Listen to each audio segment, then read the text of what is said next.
Hello అందరికీ, ఇది మా అక్క వాళ్ళ మిరప చేను అండి. ఈ మిరప చేలో ఏమేమి కూరగాయలు వేసారో, ఫ్లవర్స్ వేసారో చూపిస్తానండి మీకు.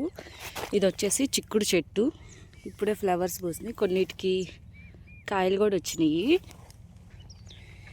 బంతిపూలు చూడండి ఎంత బాగున్నాయో, చాలా పెద్ద పెద్దగా కాసినాయి. ఇవి పసుపు బంతిపూలు,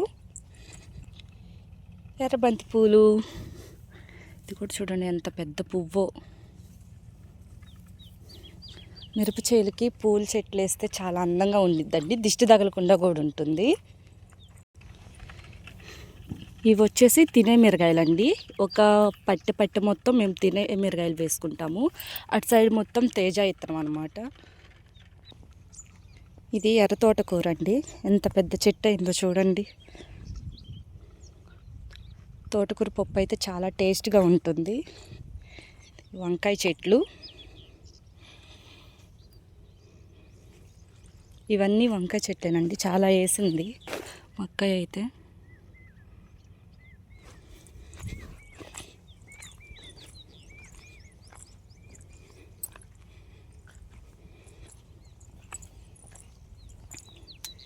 ఇది చుక్కకూర.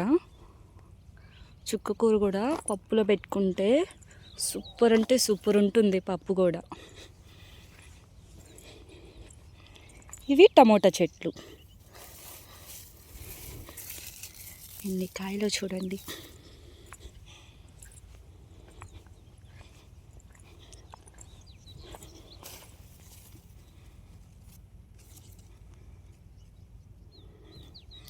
పచ్చి టమోటా కాయలతో పచ్చడి చేసుకుంటే వేడి వేడి అన్నంలో తింటుంటే ఉంటుందండి.